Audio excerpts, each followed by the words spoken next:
네, 오늘 하나님의 말씀은 신약성경 149페이지 요한복음 5장 1절로 9절까지 말씀입니다. 요한복음 5장 1절로 29절까지 본문을 한번 읽고 말씀을 들으시면 감사하겠습니다.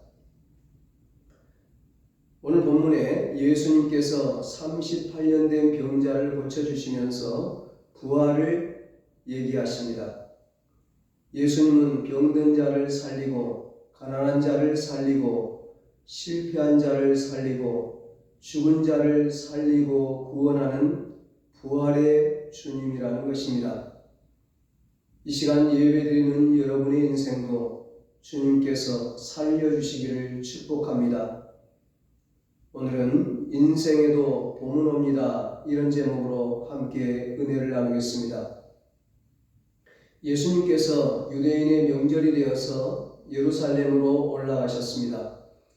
예루살렘에 있는 양문 곁에 베데스다라는 연못이 있었습니다. 베데스다는 자비의 집이라는 뜻입니다. 이 연못에서 병자들이 병을 고침받기 때문에 자비의 집이라는 이름이 붙었습니다. 천사가 가끔 이 연못에 내려와 물을 휘저 놓는데 물이 움직일 때에 맨 먼저 들어가는 사람은 어떤 병에 걸렸든지 고침받는다는 전설이 있었습니다. 그래서 이 베데스다 연못가에는 눈먼 사람, 다리 저는 사람, 중풍 환자 등 많은 환자들이 누워 있었습니다. 어느 날 예수님이 이 베데스다 연못가에 나타나셨습니다. 예수님은 38년 동안 병으로 고통당하는 사람과 눈이 마주쳤습니다. 예수님이 누워있는 이 사람을 보시고 낫고 싶으냐고 물으셨습니다. 그러자 병자가 대답합니다. 선생님, 물이 움직일 때에 나를 들어서 연못에다가 넣어줄 사람이 없습니다. 내가 가는 동안에 남들이 나보다 먼저 연못으로 들어갑니다. 예수님은 병에서 나았고 싶어하는 이 병자의 간절한 마음을 아시고 불쌍히 여기셨습니다. 그리고 명령하십니다. 일어나 내 자리를 들고 걸어가라. 이 병자는 주님의 능력과 그 말씀의 능력을 믿고 예하고 일어났습니다. 바로 그때 단번에 병이 나아서 다리와 발목에 힘을 얻고 일어나 걸을 수 있었습니다. 믿고 순종하니 곧 일어나 걸어가게 되었습니다. 이 38년 된 병자는 믿음으로 하나님의 기적을 체험할 수 있었습니다. 그러면 이 병자는 어떤 믿음을 가지고 있었을까요? 이 병자는 끝까지 원망하지 않는 믿음을 가지고 있었습니다. 본문 5절에 거기 38회 된 병자가 있더라 말씀합니다.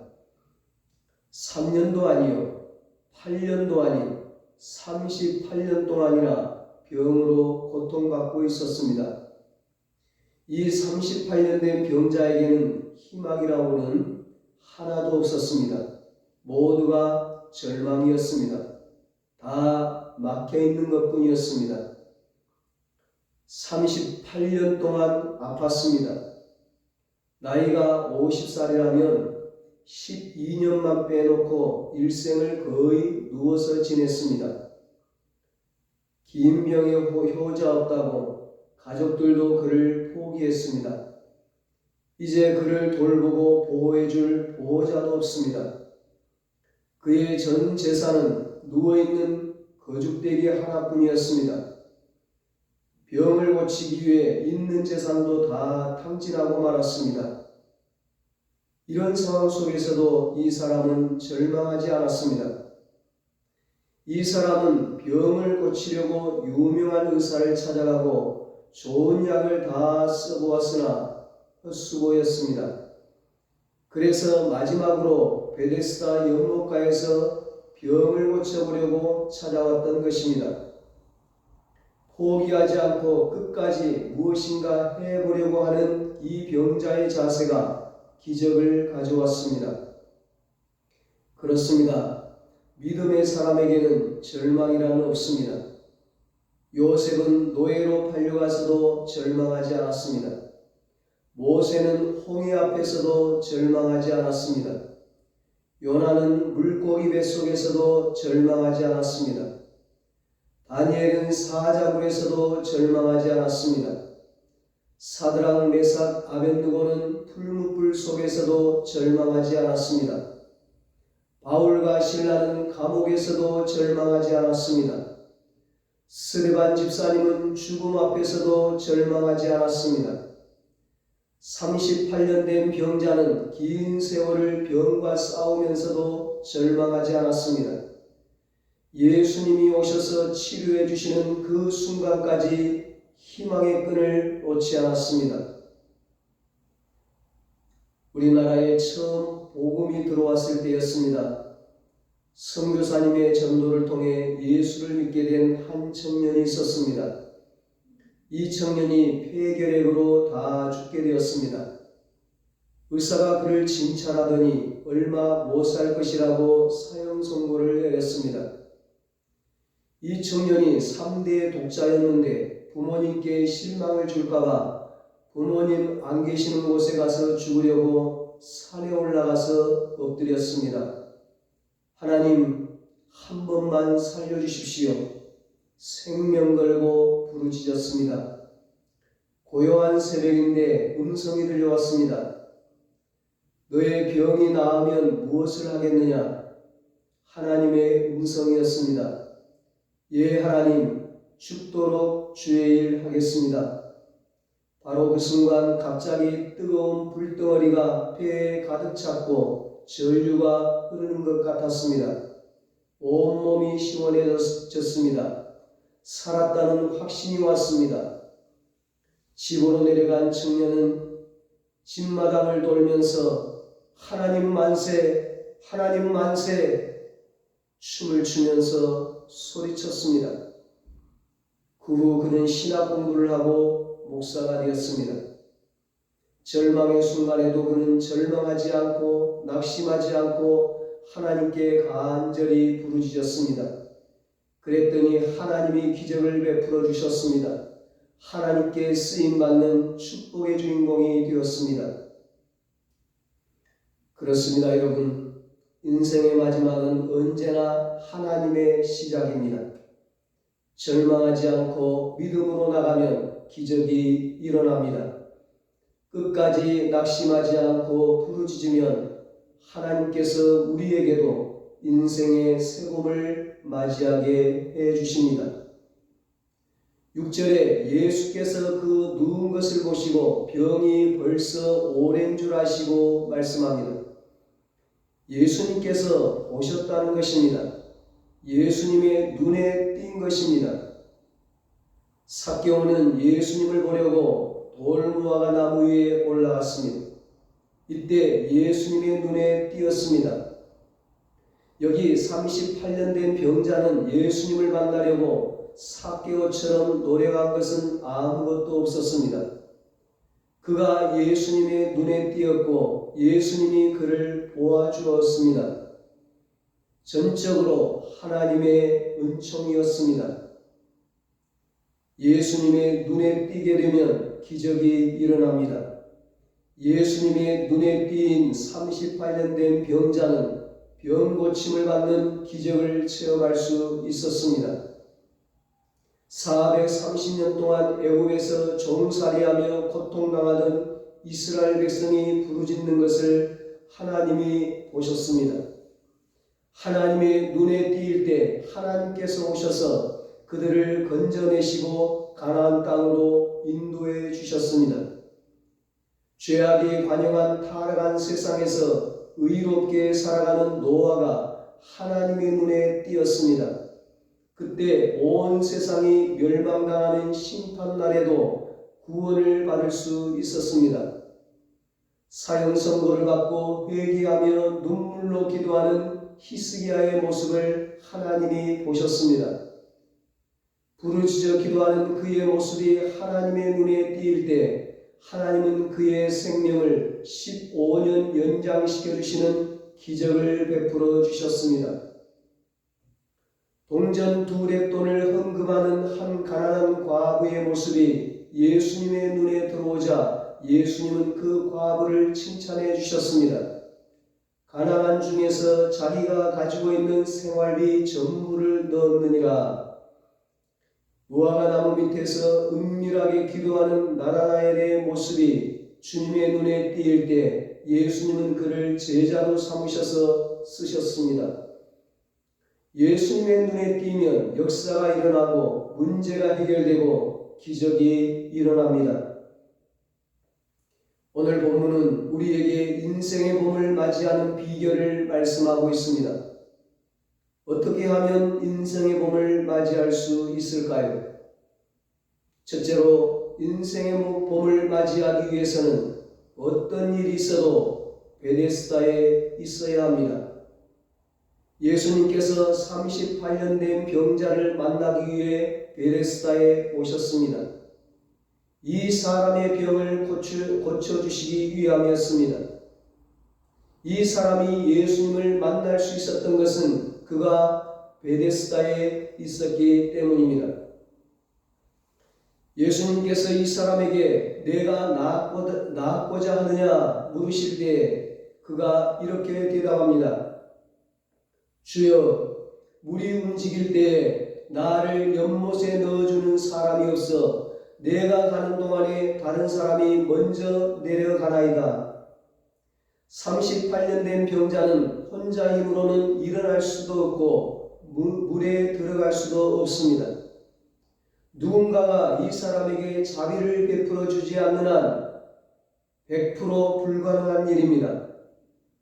한마디로 이 38년 된 병자에게는 소망이 없는 것입니다. 그런데도 왜 38년 된 병자는 베데스다를 떠나지 않았을까요?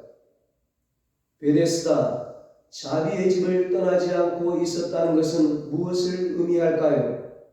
바로 하나님의 자비를 기다리고 있었던 것입니다. 1, 2년이 아닙니다. 무려 38년 동안 하나님의 자비를 기다리고 있었습니다. 그래서 예수님께서 이 사람을 찾아가셨던 것입니다. 자신을 연못에 넣어줄 사람이 있는 병자들은 하나님보다 사람을 더 의지했을 것입니다. 자신을 연못에 넣어줄 사람이 힘도 별로고 발이 늦을 것 같으면 돈을 들여서 힘이 세고 발도 빠른 사람을 구했을 것입니다. 먼저 들어가기만 하면 반드시 병이 낫는데 자신이 할 수 있는 방법을 다 동원했을 것입니다. 베데스다 연못가의 그 분위기와 상황이 어떠했을지 우리는 안 봐도 충분히 짐작할 수 있습니다. 서로 먼저 들어가려고 얼마나 치열했겠습니까? 전쟁터도 그런 전쟁터는 없을 겁니다. 모두가 병자들이었지만 있는 사람과 없는 사람의 차이가 모든 것을 결정했을 것입니다. 그런데 38년 된 이 사람은 정말 아무것도 없었습니다. 도와줄 사람도 없었고 사람을 구할 돈도 없었습니다. 그러니 이 사람이 바랄 것이 무엇이겠습니까? 하나님의 자비 말고는 아무것도 없는 것입니다. 사람들은 돈이 없는 것 때문에 힘들어합니다. 돈이 가지고 있는 힘이 있기 때문입니다. 그래서 돈이 있으면 웬만한 일은 걱정도 하지 않습니다. 돈으로 해결할 수 있다고 생각하기 때문입니다. 돈이 없어도 힘 있는 사람은 힘 있는 사람을 알고 있으면 든든합니다. 사람들은 이렇게 힘이 되고 무엇인가 도움이 될 만한 것을 의지하며 삽니다. 그래서 힘이 있을수록 의지할 만한 것이 있을수록 하나님을 잘 믿지 않습니다. 자신의 힘으로 무언가 할 수 있다고 생각하면 자신의 지혜와 능력으로 해결할 수 있을 것 같으면 하나님의 자비를 구하지 않습니다. 구해도 그렇게 절박하지 않습니다. 그런데 아무것도 없습니다.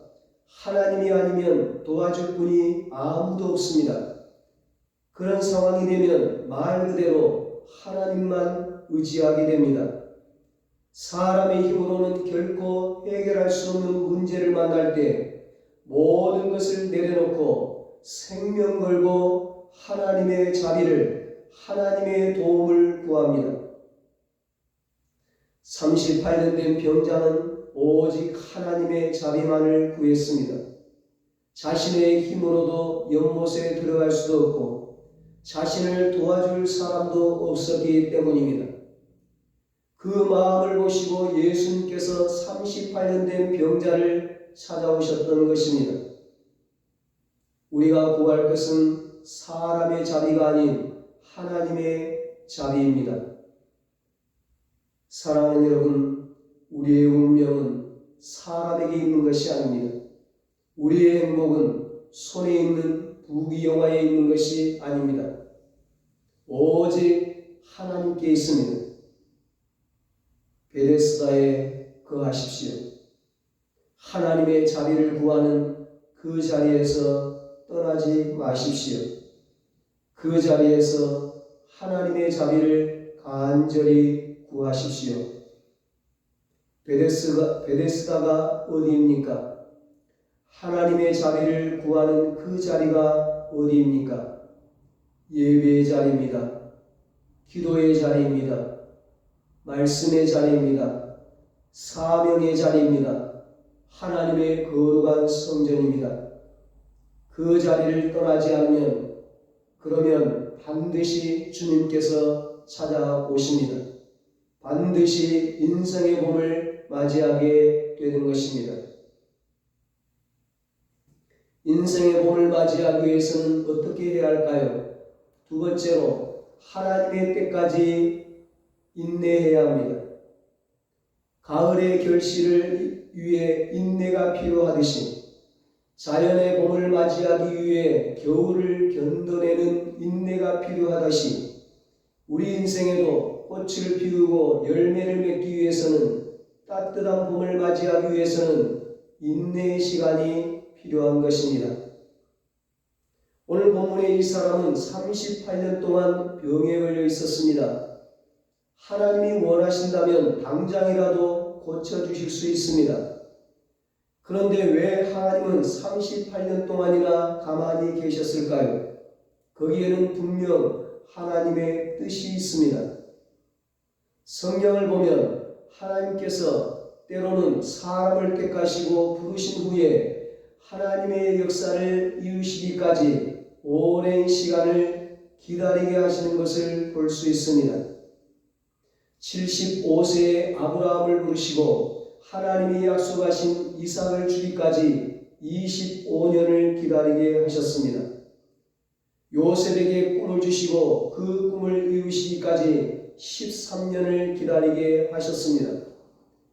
모세를 택하시고 이스라엘 백성의 출애굽까지 광야에서 40년을 기다리게 하셨습니다. 사람마다 인내의 기간이 다른 것은 그 사람을 향하신 하나님의 때가 다르기 때문입니다. 이 사람에게는 왜 38년의 시간이 필요했을까요? 14절에 보면 예수님께서 이 사람의 병을 고쳐주신 후에 이렇게 말씀하십니다.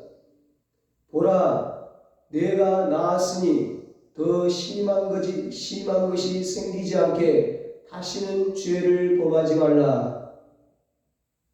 모든 병의 원인이 다 죄 때문만은 아닐 것입니다.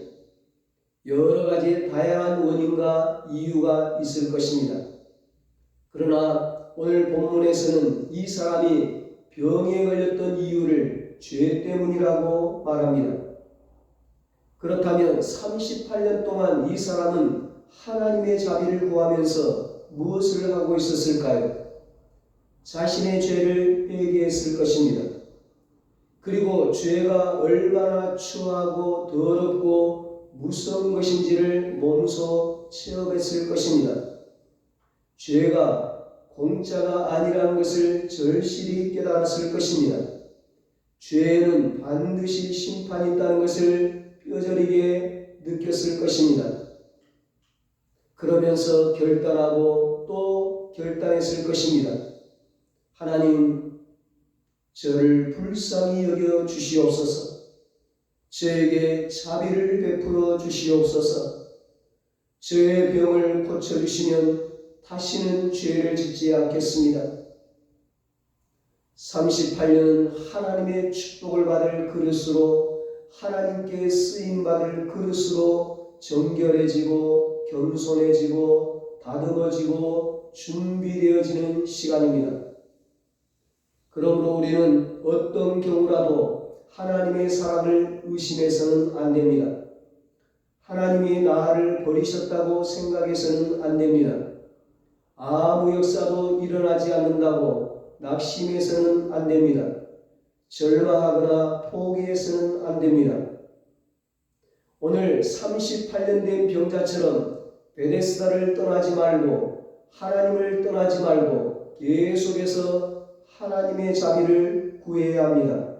그러면 반드시 축복의 때가 올 것입니다.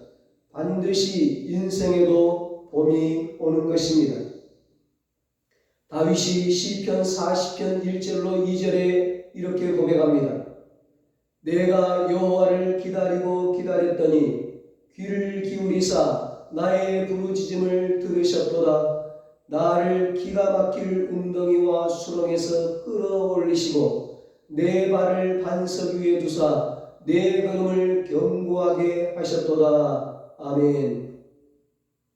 절망 가운데 있던 다윗이 부르짖어 기도했더니 낙심하지 않고 기다렸더니 마침내 하나님께서 응답해 주셨다는 것입니다. 문제를 해결해 주셨다는 것입니다. 기적을 베풀어 주셨다는 것입니다. 기가 막힐 웅덩이와 수렁에서 끌어올려 주시고 다시는 수렁에 빠지지 않도록 든든한 반석 위에 세워 주셨다는 것입니다. 하나님은 당신의 자비를 기다리는 자에게 반드시 응답하십니다. 반드시 자비와 은혜를 베풀어 주십니다. 어떻게 하면 인생의 봄을 맞이할 수 있을까요? 마지막 세 번째로 말씀을 믿고 순종해야 합니다.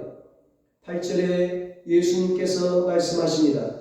일어나 내 자리를 들고 걸어가라. 일어나서 자신이 누워있던 자리를 들고 걸어가는 것은 이 사람에게 불가능한 일입니다. 그런데 예수님께서 그렇게 하라고 명령하셨습니다. 만약 이 사람이 자신의 상태와 자신의 형편을 바라보았다면 나오는 대답은 못합니다. 불가능합니다. 그런 대답이었을 것입니다. 38년 동안 병으로 누워있던 사람이 어떻게 정상인처럼 일어나서 거기다 자신이 깔고 있던 자리까지 메고 걸을 수 있겠습니까? 자신을 바라보면 믿을 수 없는 말씀입니다. 예수님의 명령은 이 사람이 생각했던 것과 전혀 달랐습니다. 이 사람이 기대했던 방법은 하나님께서 누군가를 보내주셔서 베데스다 연못의 물이 움직일 때 그 사람이 자신을 제일 먼저 연못에 넣어주는 것이었습니다.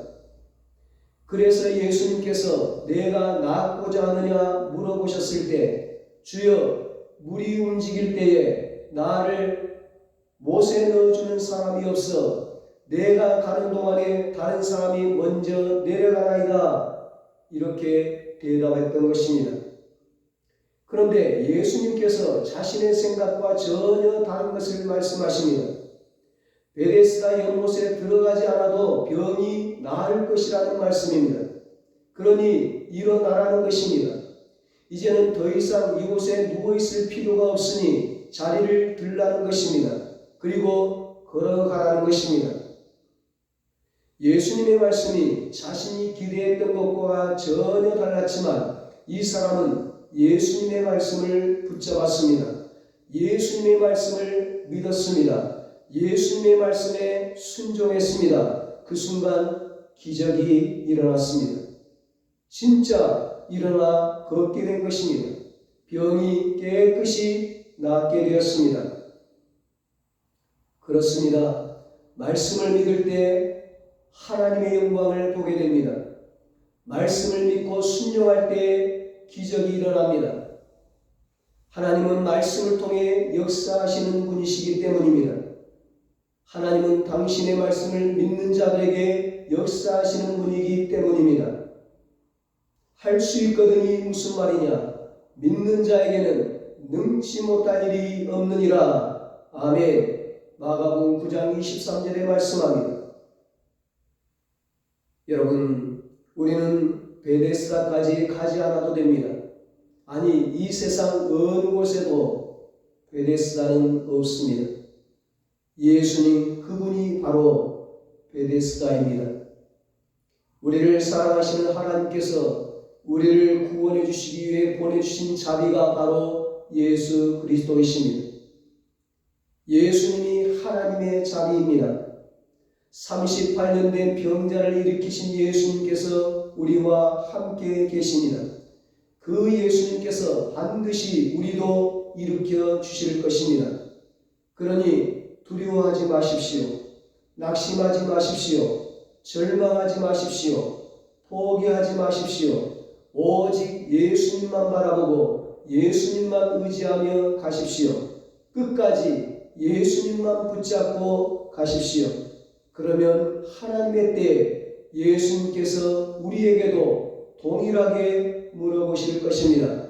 내가 낳고자 하느냐? 예수님의 말씀에 아멘이라고 고백하십시오. 일어나 내 자리를 들고 걸어가라는 예수님의 말씀을 믿고 순종하십시오. 그러면 베데스다의 역사가 우리에게도 일어날 것입니다. 베데스다의 기적, 베데스다의 축복이 우리에게 임할 것입니다. 인생의 봄이 우리에게도 찾아오게 되는 것입니다. 이런 은혜가 우리의 삶과 가정과 일터에 있게 되기를 예수님의 이름으로 축원합니다. 기도하겠습니다.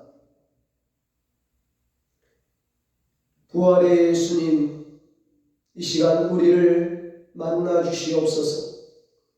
우리의 인생에 봄이 오게 하게 하여 주시옵소서. 부활의 예수님, 우리의 가정과 우리의 일터에 찾아와 주시옵소서. 그래서 우리의 가정과 우리의 일터에도 봄이 오게 해 주시옵소서. 이제는 우리 주 예수 그리스도의 무한하신 은혜와 하나님의 사랑하심과 성령님의 위로하시고 교통하심이 예수님 만나 인생의 봄을 맞이하기로 다짐하는 사랑하는 모든 성도들과 저들의 가정과 자녀들과 사업과 직장 위에 이제로부터 영원토록 함께 있을지어다. 아멘.